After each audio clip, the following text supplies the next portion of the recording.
Good evening and welcome to the Ann Arbor District Library on AADL TV. Thanks for tuning in for tonight's presentation of Bright Nights, Working Through COVID-19, Stress, Wellbeing, and Support with the University of Michigan Depression Center. In just a moment, Stephanie Salazar will introduce our guests. To find past Bright Nights programs and to check out all of our virtual events, visit aadl.tv. Thank you. Hello, and thank you for tuning in to Working Through COVID-19, Stress, Wellbeing, and Support. As we know, the COVID-19 pandemic has created an enormous disruption, uncertainty, and stress in our everyday lives. Today, we will hear from Kelcey Stratton, PhD from Michigan Medicine Office of Workplace Resilience, and Dr. Michelle Riba from Michigan Workplace Mental Health Solutions at the University of Michigan Depression Center on how to adapt to new mental health challenges in the workplace and at home. Specifically, we'll look at strategies and resources for coping with stress, building resilience, and caring for our well-being in the midst of this ongoing stressor. We'll also look at how to recognize and effectively respond to mental health concerns and distress in an employee, coworker, loved one, or in oneself.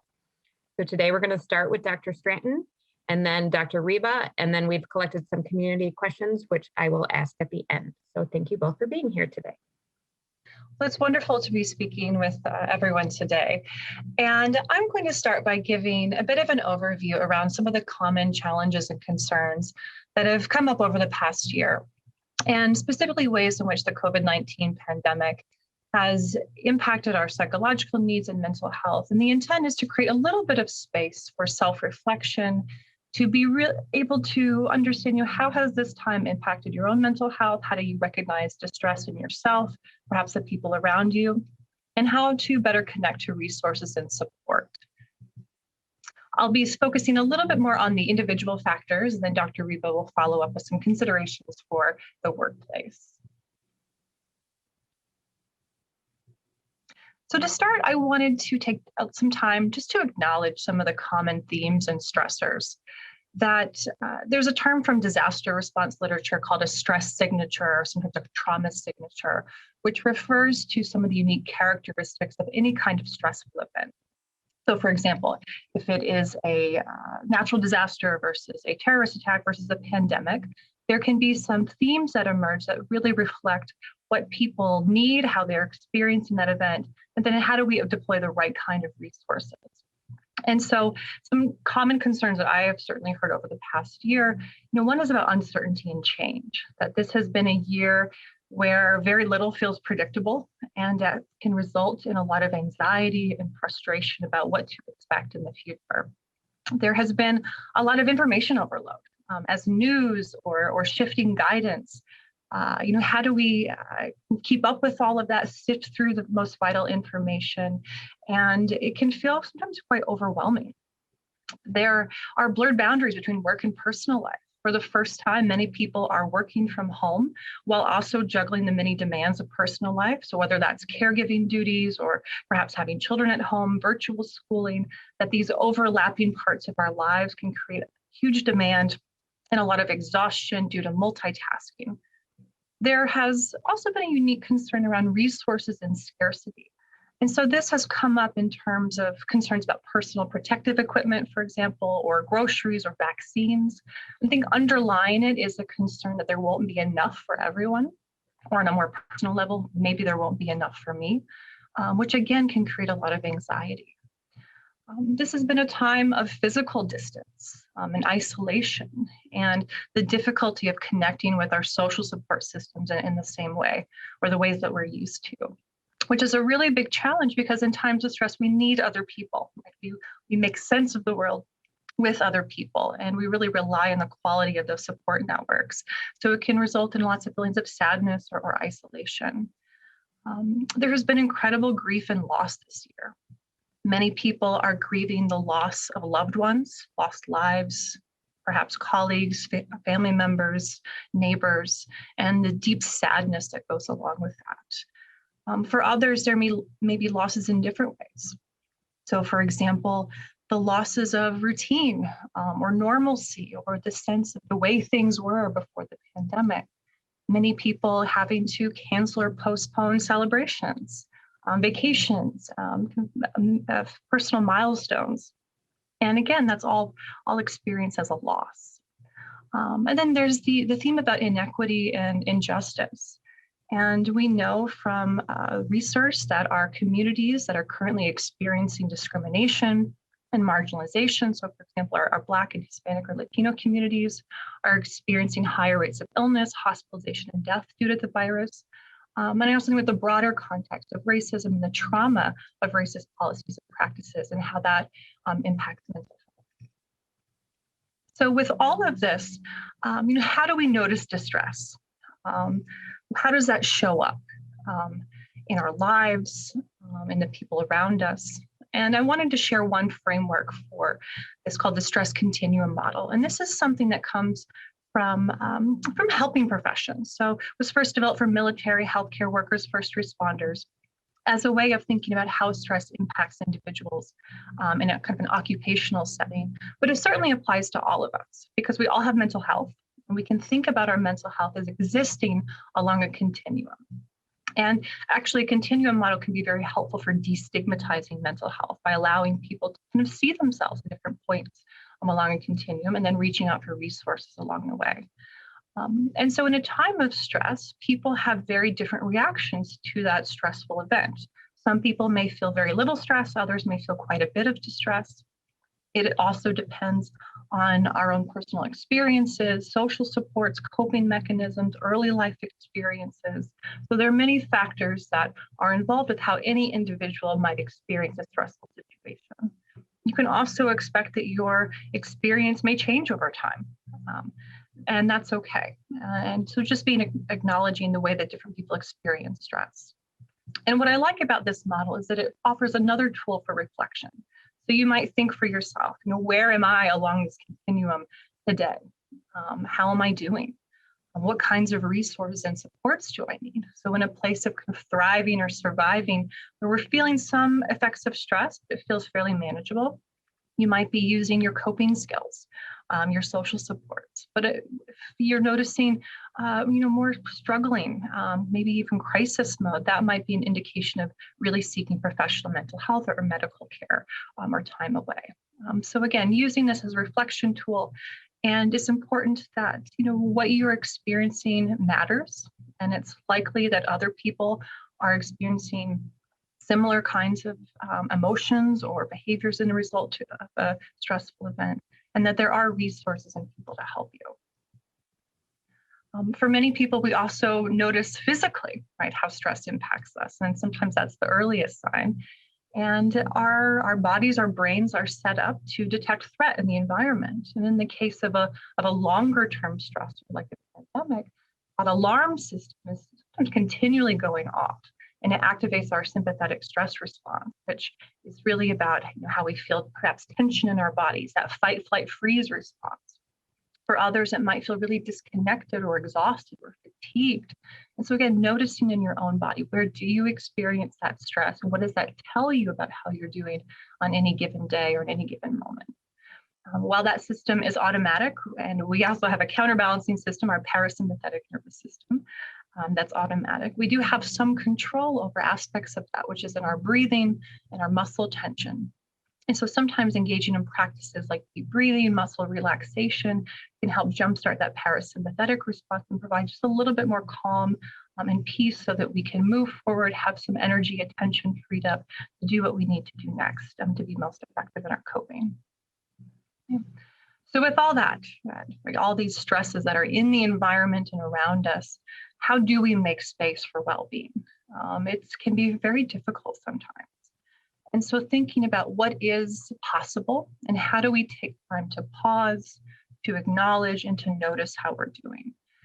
That the process of self-reflection is really about how do we notice stress internally, perhaps those around us. How do we take time to care for ourselves and our communities? How do we assess our energy levels? How do we connect to a sense of purpose and meaning in the everyday? And how might we be present with others to move forward with compassion and kindness for others?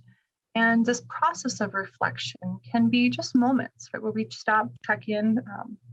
How do we notice when things feel unsettling, and where might we need a little bit more perspective? We can do that through self-care, which is about how we nourish our mind, body, and spirit. I say here it's infused with the intention of a balanced life, knowing that there may be no such thing as a completely balanced life, but with that intention of getting a little more flexibility or balance in the day-to-day. And where are we kind of blocked from meeting our needs? Where are we doing okay? Where do we need to kind of juggle or rebalance things? And I'll speak more about those essential needs in just a moment, but really focusing on what are those basic needs we need for safety, connection, comfort, and care. How do we provide that element of support for ourselves? And to know this is also a very individualized process, that to renew our energy could look like many different things. It could be connection, it could be nature, it could be journaling, breathing, gratitude practices, sometimes a bit of trial and error to find out what works for you. And to also know that your techniques or strategies may shift over time in response to what needs are most important to be met.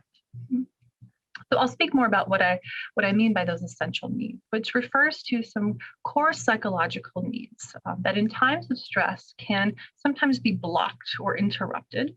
And by meeting these needs, we can harness our own resilience and to move forward to a place of recovery and healing and growth. So first and foremost is a need for safety. As I mentioned earlier, that threat detection system is a way of saying, this doesn't feel safe, or the situation doesn't feel safe. And so how do we reestablish a sense of safety that starts to calm down that threat detection system? Safety can mean physical safety, which can also include our health and well-being, or it could be emotional safety. So the ability to feel calm and stable, to care for oneself. It could be those opportunities for self-reflection, privacy, self-care, right? Again, finding those moments of pause. We can also find safety in our communications and in relationships with one another. So clear and open communication, transparency can promote a sense of safety. It helps develop trust and an idea of psychological safety in our relationships.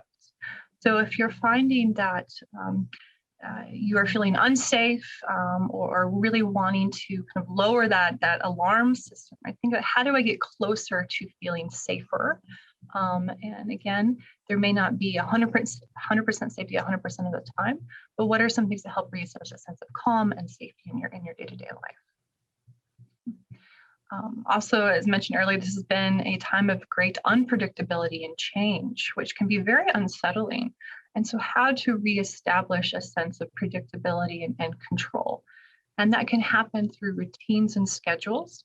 So reestablishing routines that feel comfortable to you. That could be personal routines or professional routines. And it allows us to kind of know what to expect and to plan for the future. It's also important to create some predictability around positive events. This has been a time when many people have not been able to engage in the same leisure activities or to see their loved ones or to celebrate holidays or major events in quite the same way. And so how do we cultivate a sense of hopefulness and joy in the day-to-day? It could be a weekly, Zoom dinner with your neighbors, or it could be planning a vacation when it's safer to travel. But again, what are these day-to-day, week, month positive activities you can really start to look forward to? And then finally, what's under your control and influence? This is much easier said than done. But the idea is to focus in a practical way on what can I do today? How do I get closer to meeting my needs? And to be on the lookout for where you might feel stuck focusing on things that are outside of your direct control or influence, which can create a lot of frustration, sometimes anger, disappointment.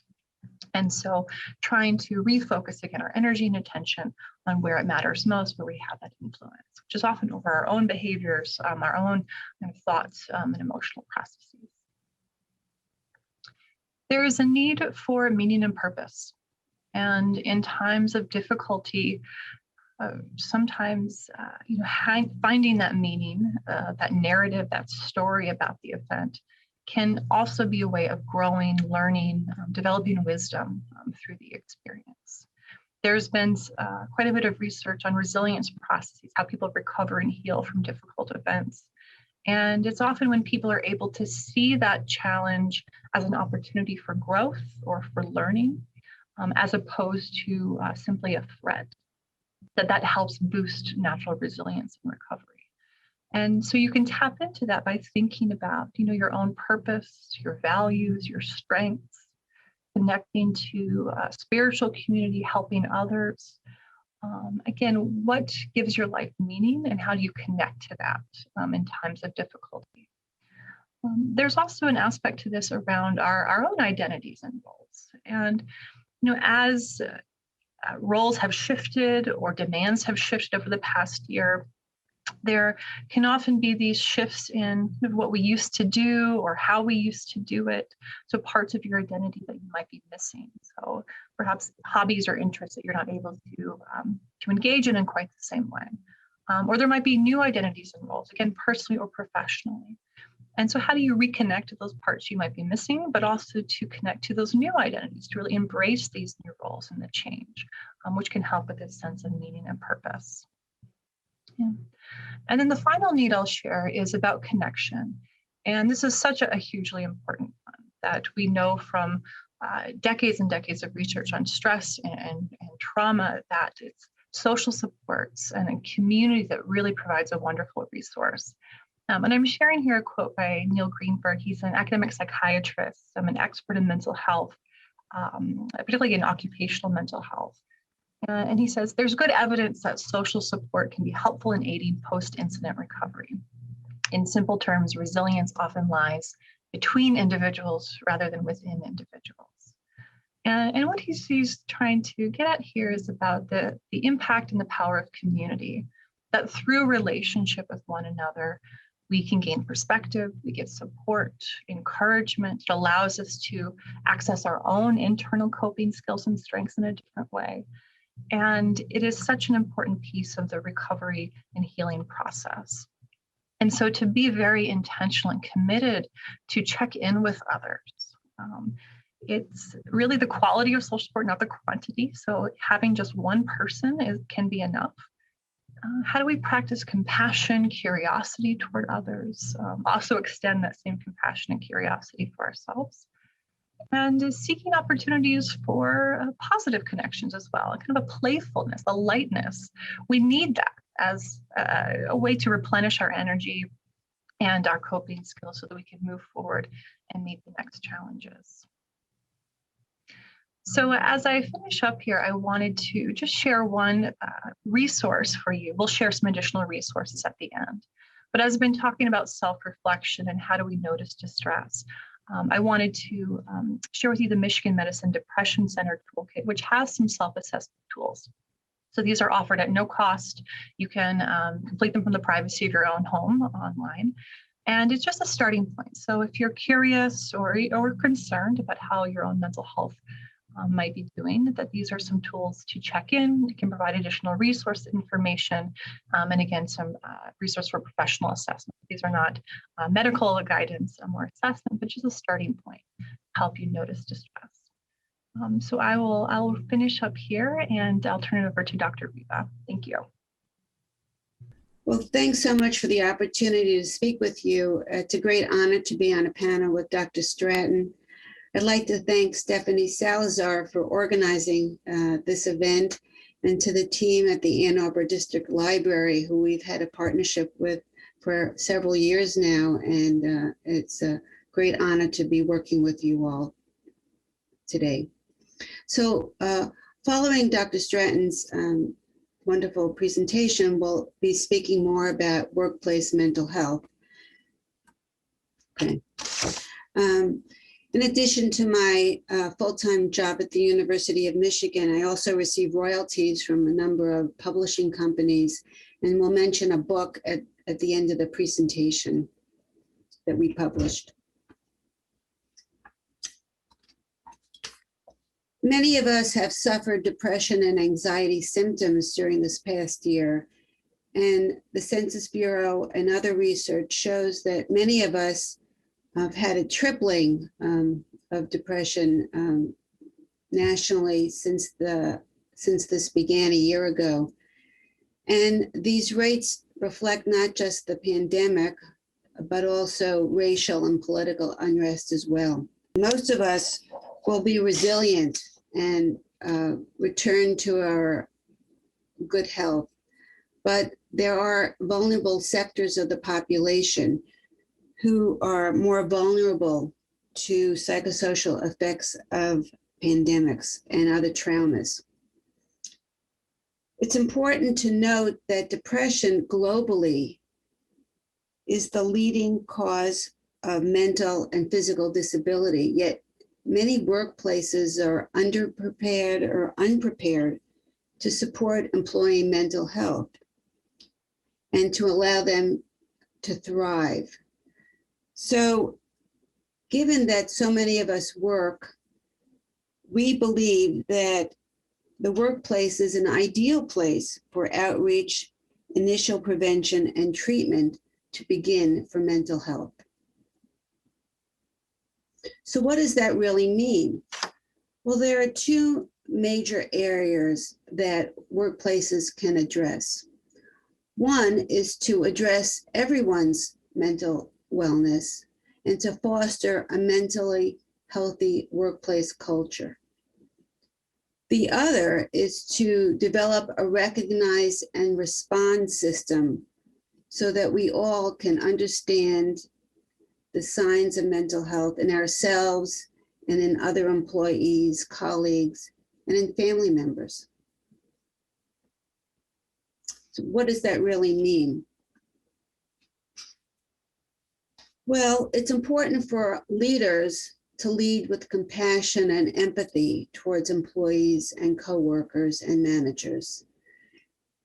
It's critical for leaders to share strategies of how they've gotten through this pandemic and other stressors, what has worked, what hasn't worked, and to, again, develop a culture where this is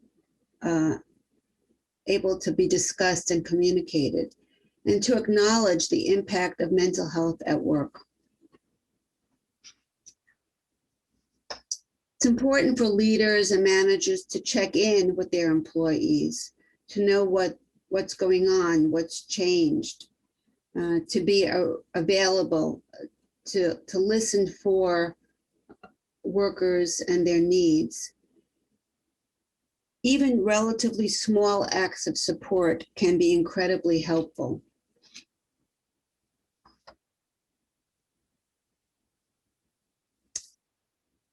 Looking at the resources of our workplaces is very important. We've learned through this pandemic that putting up sheets in a lunchroom or in the hall about employee assistance programs or other resources is helpful, but many of us haven't been at work physically, and we certainly haven't had lunchrooms in the last year.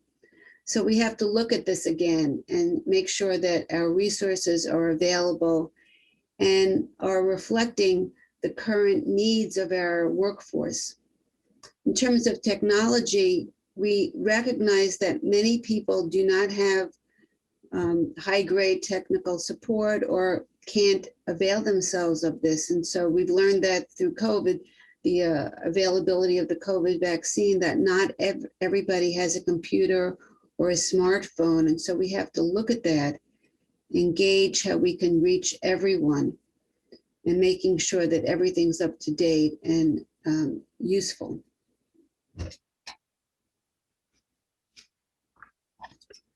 What are some possible signs of a mental health condition in an employee? Now, it's important to note that we're not trying to make people into therapists or psychiatrists or psychologists. And it's really true that people can have a similar condition but look differently because we are all different, and it could present differently with different conditions. And sometimes people will have more than one condition. So the idea here is to really gauge what the baseline is of a person and how things have changed. And for example, in depression, one might look at changes in appearance or self-care, or difficulty working with others, or quick to anger. Now, this is not pathognomonic for any in particular mental health condition, but it's a way for us to begin to help each other think about changes that may be related to a mental health problem or something else. So in the workplace, starting the conversation is very important. Now, many of us worry about saying the wrong thing. Could we be offending somebody? And so some of the things we do in our training helps role play this particular aspect of this. But conversations and asking people how they're doing really helps people feel less alone and more supported. And so really what you're going to be doing is listening and asking, and not necessarily telling people what to do, but you're offering a shoulder and you're showing that you care and you're giving some support. In the workplace, it's very important to find a private way to talk. Now, many of us have not been seeing each other or not physically in a workplace, but when we think about this, it could be by telephone, it could be by Zoom, and hopefully in the future we will be together at some point. But you may want to start with coffee or going to an informal setting. It's okay not to know exactly what to say. Again, we're not trying to make people into therapists, but to give us all permission to begin to ask how we're all doing. And to also importantly note that individuals may not need or want that help at that moment, but it's an idea and an opportunity to remind that person that you're available when the time comes. So what can workplaces do in terms of interventions? We focus in our work on manager training. Managers are the interface between the leaders of an organization and the other employees, and sometimes the face towards the public. And so the manager often has the pulse on what's going on and what's changing and who may need some attention or help. And so managers are the front line for early detection, prevention, and referral for employees and others for mental health.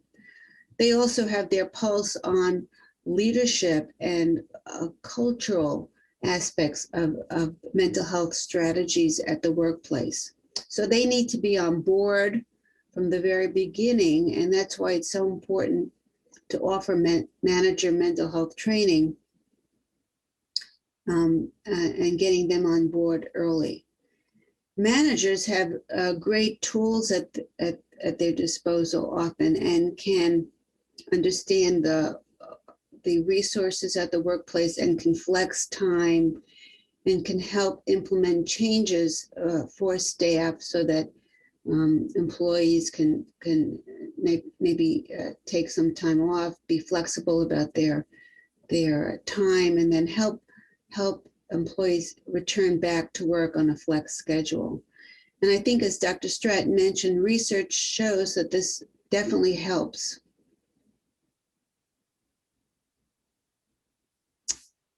We also train managers on best practices during the COVID-19 response. The COVID pandemic has presented new challenges for all of us, including workplaces, and we've had to flex and modify how we do things. And so it's important for managers to understand the resources available to employees and any changes that might have occurred in the past year. And most importantly, it's important for managers and leaders to be transparent with their workforce about any changes they anticipate in the future. Very many of us are nervous about the future, where we're going to be working, how we're going to be working, if people are going to have to return full-time in person or not, when that's going to be, even if they're going to have a job, with the financial pressures that we anticipate. But most importantly, it's important for leaders and managers and all of us to be compassionate and empathic with one another. Trainings are very important, and how to modify the trainings that we have, or bringing in new trainings. Some of this can be online. Some of it has to be a bridge because of new demands. And so we have to be flexible and nimble with the kind of trainings that we need to provide to managers. And what can we do to help employees? What interventions are important? Clearly, what's important is to decrease the stigma about mental health within the work environment. We've seen that occurring this year, and we have to keep this up going into the post-pandemic arena. As we mentioned before, we have to give employees the tools to react, recognize, and respond changes in themselves, in their coworkers and family members regarding mental health or physical health for that matter. And giving them the tools they will need to address that and feel invested and own the interventions that they want to choose to use, and to guide them with the right resources at the right time.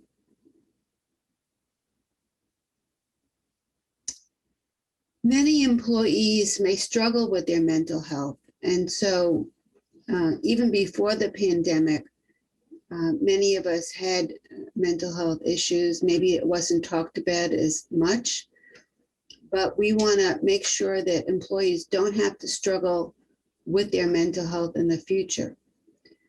Companies have a clear responsibility to make the workplace safe and to support the individuals with mental health conditions to thrive and to do well in the workplace.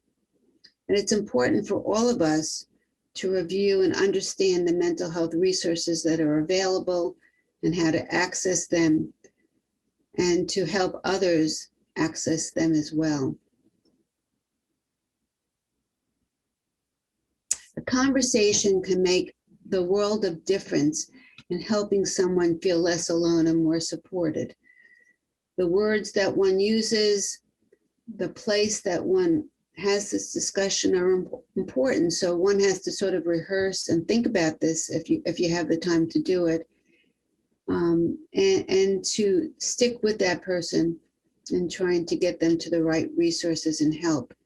We have to remember that mental health as well as physical health should be viewed as very highly confidential and sensitive, and so that one should not be gossiping about this, and really making sure that we hold this dear.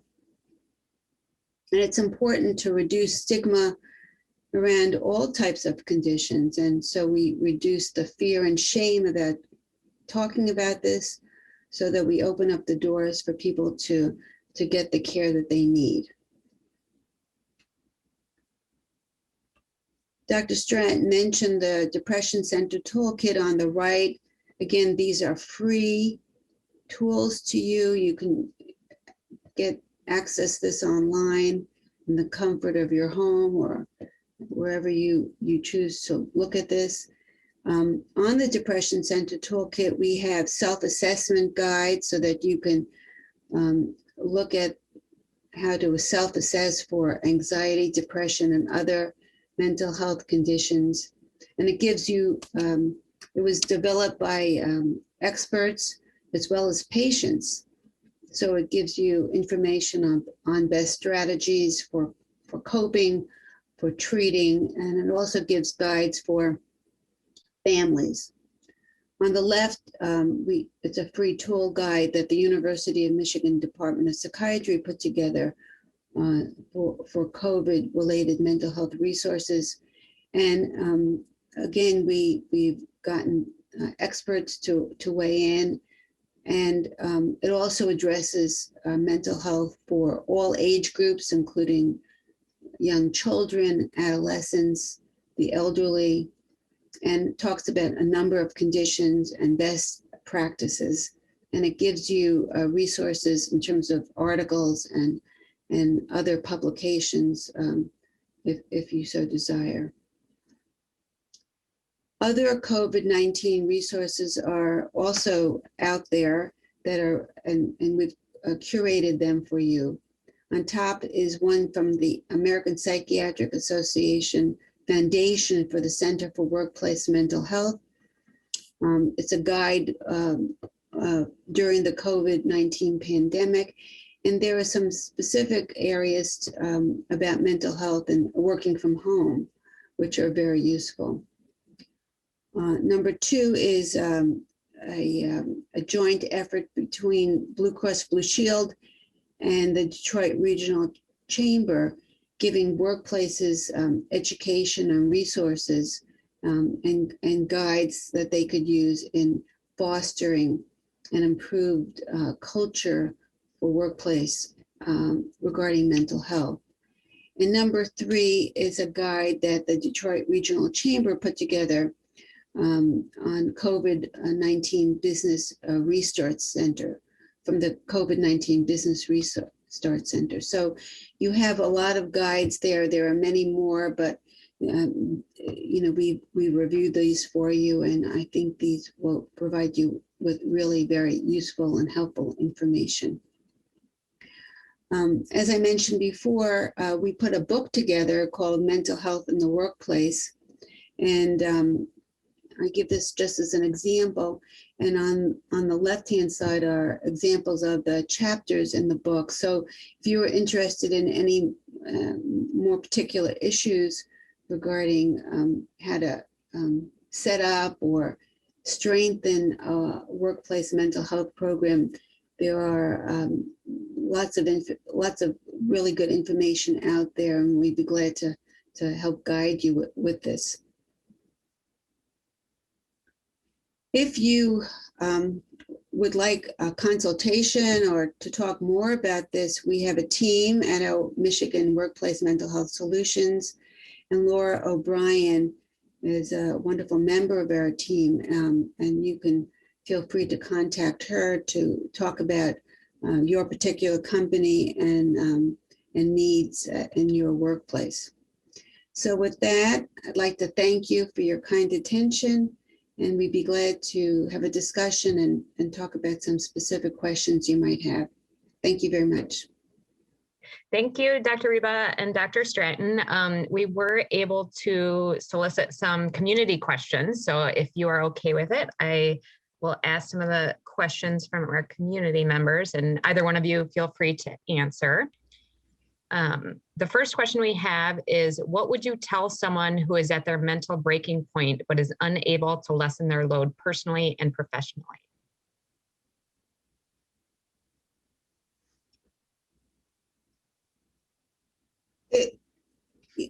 Seeking professional help might be an important time, it sounds like, for this individual to get professional help.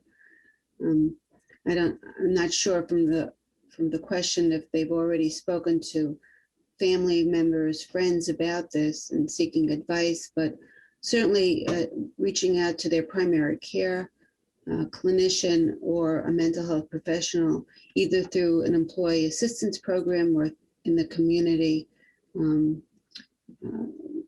may be a good idea. The term breaking point is a worry.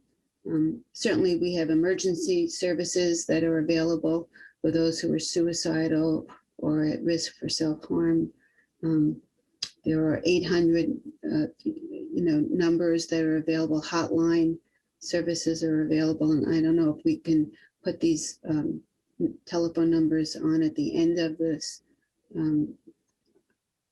of the session, but certainly, if somebody's at a threat of self-harm or suicide or other significant mental health crises, coming to the emergency department is an important option. And I think, like you mentioned before, Dr. Riba, too, is that a lot of employers do allow for time off, just like they would for any other medical condition. So perhaps that's an option for them as well. And that's why, trying to have more prevention in the workplace is so important, so that people don't get to this feeling of a breaking point. And to have managers being available and leaders being available to help people talk about this and get help a lot earlier. And that's why having resources that are available, up-to-date resources, so that people know where to go to prevent from getting to this, what we call a breaking point. And absolutely agree with the resources and reaching out for help. And I'll just add that, that it's hard, especially if you have responsibilities to work or to family, and to feel like you can't take time away from those. And so just wanted to add that, you are deserving of care and support and resources, and being able to find that time to support yourself, to get the help that you need, is so important, because it will help give back some of that energy for those responsibilities. We didn't talk about it today, but it's important to note that many of us have our health insurance through our workplaces. So that adds to people's worry sometimes about divulging or going through their employee assistance to get help.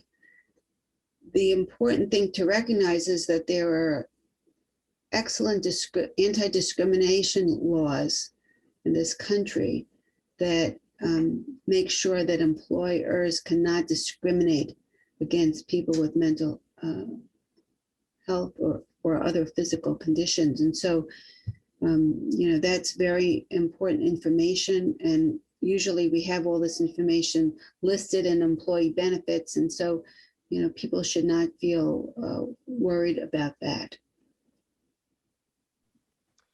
I think that's really important. Thanks for sharing. And Dr. Stratton, I think that point too of being deserving of care, and then having that energy to then bring back of that self-care. So there was a question around sort of what would you say to those who are struggling to manage all of the sort of home responsibilities with childcare and trying to be a productive employee at the same time? Yeah, it's incredibly difficult. And to the extent that people can extend patience, flexibility, grace, right, to themselves, to the situation, that it may not be the ideal coping, or being able to juggle these things. What do we let go of, right? How do we maybe manage expectations so they're more realistic and effective for us? That really being able to prioritize and make a commitment to care for oneself, because again, sometimes that can be the first thing to go when there are other things that feel more pressing. And it doesn't have to be a long time. It could be 5 minutes or just a few moments out of the day, but to make that opportunity to connect, to be present, to step back, to rest, to know that that's a really important part of managing our own energy. And seeking help. So, perhaps it's professional help, but also help from community, from managers, if you need more time to meet a deadline, or, working with family, asking, if you're living with others, where can they help out? Sometimes asking for help, which can also be hard to do, it can be really helpful, and just alleviating some of that burden, some of that stress. Thank you. And what about, or what would you say, maybe this is for Dr. Riba, to managers who may have to onboard or manage people that they've never actually met in person now? Yeah, I think we're all being, having to be nimble and be flexible with lots of things in our lives. And so, this is just one of many new frontiers for many. The good news is we've learned a lot, and some things we're going to carry over into the post-pandemic era. But sometimes we're hiring people without ever, being in the same room with them, or people are having to take take jobs never being in the city that they're going to be living in. And, we have to recognize and appreciate the difficulties and the transitions that we all are having to, make, and to give grace to people, and, again, showing compassion and empathy for some of the struggles and the separations that people, may have to continue to be under going forth because of changes in, the workplace. The workplace for many has been the kitchen table or the bedroom in the last year, and the shifts perhaps in the workplaces in the future may mean other change that we all have to sort of bear and endure, and trying to help each other and cope, and not only for managers but employees. We all sort of have to be in this together, the new frontier here. I guess this one kind of goes along those same lines too of, if we're not in the same space as people, how are we able to notice when somebody might be struggling if they're working virtually and we don't see them every day? Yeah, that's a good question. I think this is going to, be important for us to ask, to listen. We're going to have new ways of communicating, not just by, visuals, but, really listening and asking people, and then being able to be honest with one another about providing information, almost not waiting for somebody to see it. So that may actually help with prevention, but it's new skills that we're all going to have to learn, not sitting back and waiting for somebody to notice, but to letting somebody know so that they can offer help. Most of us like helping one another, altruism and helping our colleagues, our friends, our family. We all do better when we do that. And so we just may need some more encouragement about how to do that better. I don't know if Kelcey has any thoughts about that as well. I'm thinking specifically about the work environment, that leaders and managers can also set an example for talking about emotion. And so maybe it's in communications, reminding people of resources, or just acknowledging the stress, or in a staff meeting, just again, sort of mentioning mental health, stress, compassion, connection. It's not singling any person out, but just communicating that it's okay to talk about emotion, it's okay to talk about stress, which then might make feel a bit safer for people to come forward on a more individual basis to seek out resources. We could use similar approaches in our personal relationships too. Again, just being able to ask about mental health or talking about it more openly, which sends the message that, that it's okay, it's safe to talk about, and I'm here to listen. Yes, we've seen people bring in their pets or their children on Zoom meetings. It's probably the best part of the meeting, in my opinion. And where a lot of leaders are starting the Zoom meetings by asking everybody how they're doing, how the weekend was, leaving some time at the end so people can have some time to themselves, bio breaks, etc. But, trying to be more compassionate about how hard this all is and how intense it is to sort of sit at a screen and, having to pay attention. So, as Kelcey mentioned, it's up to leadership, management, and all of us to weigh in on all these various complex issues. I imagine that's probably good for creating connection too, which is difficult if you're not in the same space. I can imagine that that's good for your mental health as well. So the next question is about this really long-term stress. So Dr. Stratton, you talked about that a little bit of managing this sort of chronic ongoing stress that we've been in this for about a year now. So there was that. And then the other side of that of how to find that meaning and purpose if your role has maybe changed. Yeah, and I've often heard the metaphor of a marathon, right? How do we pace ourselves? And that it is about taking breaks, pause, rest, right? It's about relying on encouragement and support of others.